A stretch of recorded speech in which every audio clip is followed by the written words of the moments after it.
It's been a while since I've been here on my channel, but I couldn't help but come back and share a personal story with all of you. In October, I was part of a group that experienced a lucky escape from a boat accident in the Solomon Islands. I've been reflecting on the incident for a while, and I've wanted to wait until the right time to share the story with somewhat of a favorable outcome. We hear all too often about boats capsizing and the devastating consequences that can come with that, but in our situation, I'm here to tell you that we were incredibly lucky on that day. I was with a group of 18 other people who share a common interest in the World War II history of the region.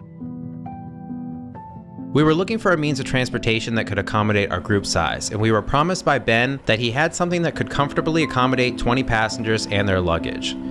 As we arrived in the morning, I have to admit the boat size was a concern. It's now clear at this point that greed was taking priority over the lives of myself and the rest of our group. To make matters worse, the owner of the property was nowhere to be found that day, and he promised life jackets for everybody on board, but there were only 2, we later learned. The adventure begins! We made it across Iron Bottom Sound without a hitch and spent the day exploring Tulagi. The weather was starting to take a turn, and our captain decided it was time to take us to our homestay before it got too dark. Thank you so much.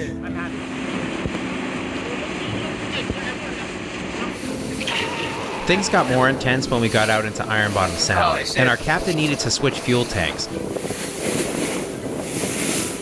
Right at that same moment, our boat started getting slammed by strong frontal waves, and this ended up capsizing the boat. It's not smart.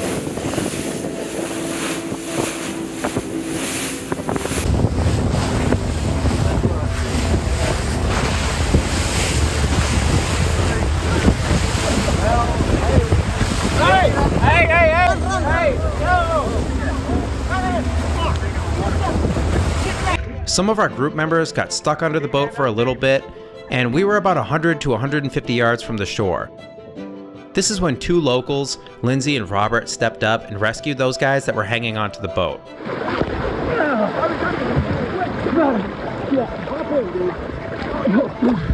Unfortunately, 6 of the group members that were hanging onto the boat ingested gasoline and got gasoline burns on their bodies. Myself and some others were swimming to the shore at that point. To make matters even worse, the captain and crew did not do anything to help us. We were totally on our own. No, it's the camera. The camera's fucked. My backpack is full of water. Yeah. Trust me. We were trapped under the boat, so I just let go of the cell phone. Alright. There's no signal here.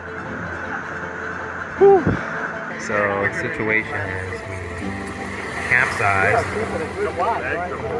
There was a boat to send some guys over to the shore to help us out. The rest of us swam ashore with our equipment. There might be more bags over there. We have most of our equipment, and we have one person who is injured. He has sea urchin. Alex needed some immediate medical attention because he stepped on a sea urchin. His flip-flops came off when the boat capsized. Everybody seems okay at this point. Nobody is. At this point, Brian, David, and Aloe decided they needed to bring Alex back to Tulagi to a tiny ad hoc hospital. We're taking back across in between Florida back to Tulagi. It should take us 30 minutes from now at 6:30. He is routine but stable. Barbs in his foot are not dangerous. We're taking him there as a medical precaution in order to reduce the risk of infection. The souls in the boat are myself, Brian, Alex, and that's it. And the 2 locals. Leeson and his mate's name. I don't know his name. All of us were really grateful that the family took care of us that night, giving us a dry place to rest and being very hospitable. And this is where we slept. A nice house. Nice view. It's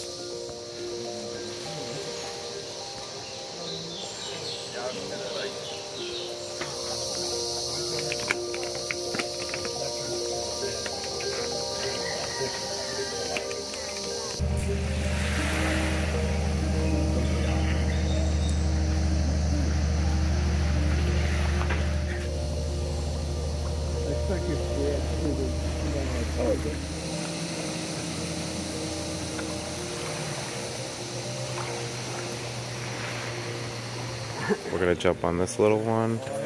He's gonna send us over to this police boat. Ay! Ay, mistake!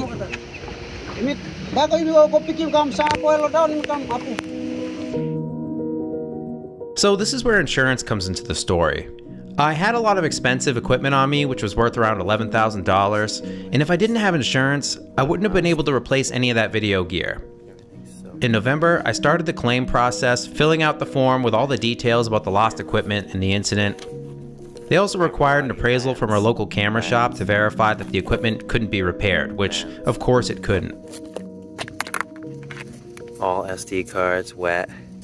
DJI mic. Completely wet. 3 batteries. Completely wet. Contacts corroded. Corroded contacts. DJI Mini 3 Pro completely wet. Batteries wet. The controller that's included with it completely wet. This is an Insta360. Completely wet, does not turn on. And then we have the batteries that come with the DJI drone. Completely wet, destroyed. And finally, in January this year, I received the insurance payout in the mail, and that was a huge relief for me. This experience was a wake-up call for all of us involved. It highlights the importance of having expensive equipment covered by insurance. Without it, I would have been stuck with a huge financial burden and struggling to get by. Always be prepared, have a backup plan, and make sure your gear is covered. Despite our close call, the experience was a humbling reminder of how vulnerable we are to the powerful forces of nature. It was a humbling experience to be at the mercy of the ocean. It was going well until we hit, some unexpected turbulence. That's a big puff. You better blow it out. Blow it out. Although there were moments of nervous laughter during the whole incident, the fear and concern of the potential outcome still haunts us. All of us were really grateful to have come out of it with our lives. Thankfully, our biggest injury here, the sea urchin in the foot. Oh, yes. We're here to remember Private Leonard James Butts, a member of the 1st Marine Raiders, and PFC Gail Fordyce Daly, a member of Company G, 2nd Battalion, 5th Marines, who were buried at sea from the USS President Jackson at this location on 9 August 1942. May God bless them, Semper Fidelis. Amen. Amen. Amen. The thirst for adventure that led us to that moment, however, is a reminder that sometimes we may be in for more than we bargained for. Everybody made it. Everybody made it. What happened with Ben and the Rax Boy Fiberglass Unlimited team is unacceptable. We can't let this kind of neglect and disregard for safety go unpunished. It's outrageous that they showed such little regard for people's well-being. We need to make sure that those who engage in dangerous behavior like this face consequences. King Alexander coming back to port. We met with the tourism office after the incident, but their promises to improve safety have yet to materialize. We've sent urgent emails to the U.S. consular following the incident, but they were ignored. This further highlights the need for action to be taken. As travelers, we have a right to feel secure and enjoy our trips, and it's unacceptable that this wasn't the case during our visit. It's time for the industry and local government to take action and ensure that tourists are protected. Thanks for taking the time to hear me out, and we'll see you on the next one.